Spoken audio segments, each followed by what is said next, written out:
Hello, everyone. My name is Eric Albanese.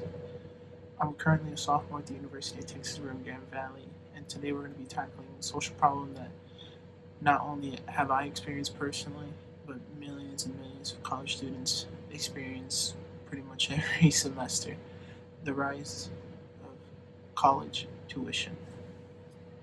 As we see here, the core issue, college tuition in the United States has increased by over 180% since 1980, far outpacing inflation and wage growth. Students are forced to take on massive debt just to access higher education and credential, increasingly required for economic participation.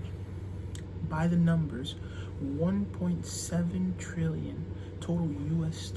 student loan debt. 43 million Americans carry student loan debt, and $37,000 average debt per borrower.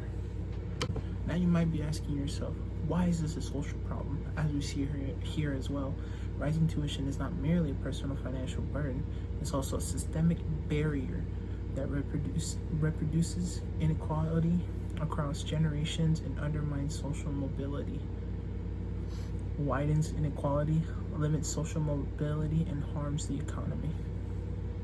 Now you might be asking yourself, who is affected? Primary impact: low and middle income students can't afford tuition without loans. First generation college students, myself included, I'm a first generation student. Students of color and women who, interesting fact while researching this, who they hailed or hold nearly 2/3 of all student loan debt. Secondary impacts, families co-signing, regional employees, local economers, and taxpayers. Now you might be asking yourself, where is this coming from? Why can't I afford a fucking book? The origins of the problem. Rising tuition is a result of decades of compounding policy decisions, market forces, and institution incentives working against affordability. From the 1970s to 1980s, federal and state governments began cutting higher education subsidized institutions, raised tuition to compensate. In the 1990s, expansion of federal student loan programs increases access to credit, enabling colleges to raise prices further.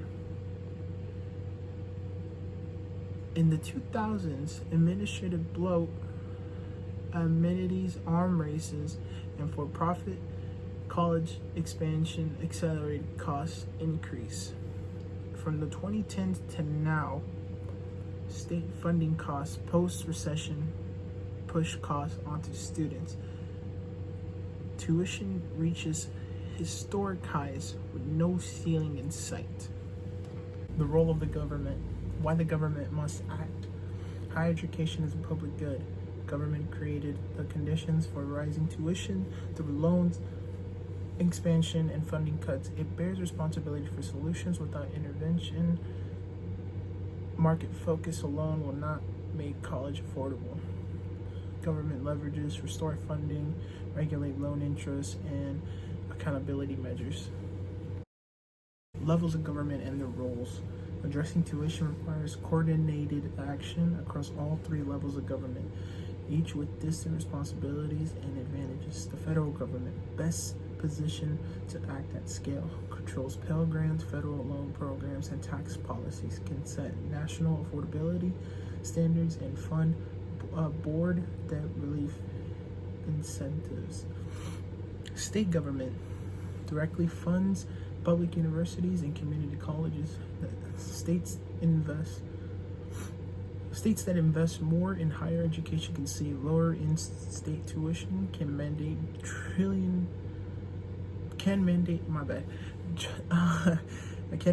tuition freezes, and create state scholarship programs. The local government supports community colleges and workforce training programs, can partner with employees to create a subsidized education pipeline tailored to regional labor market needs.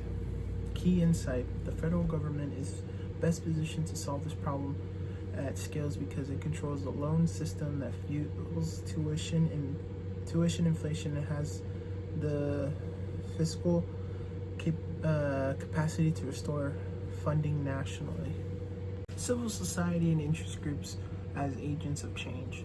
How civil society can act, organize, and mobilize, raise public awareness, hold official accountable. How interest groups can help. Law-abiding groups can help.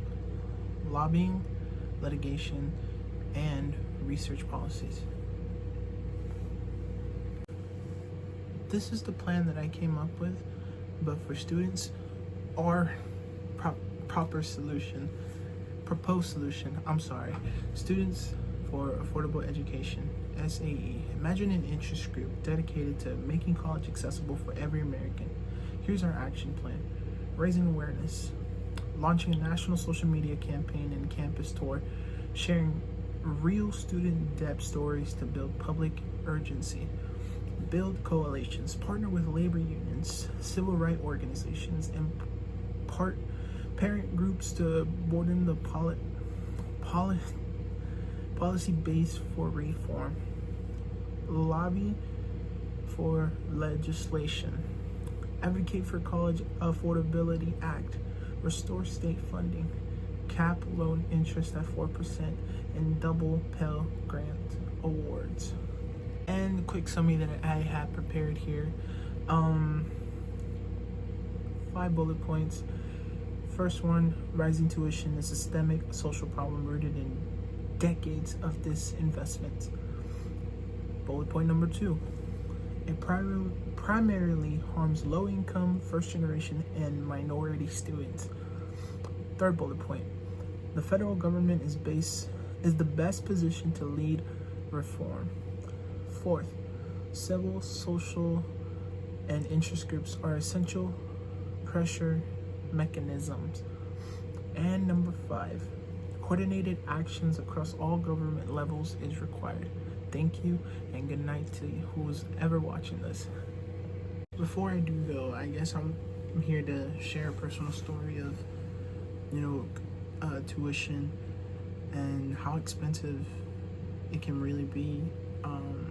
Not me personally, in the sense of, I think the most I owed was, $247. But I think another example that I'm going to use is my sister. She graduated in 2019, and she's still paying student loan debts, and I think it's around $17,000 I think that she has left. But honestly, they need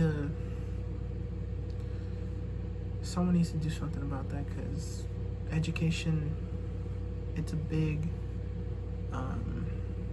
pathway to a lot of first generation students like myself, and in this life, we need it, and how do you say, without it we don't go that far. And it sucks seeing stories of what could have happened with it, but we're just glad enough to be able to have it.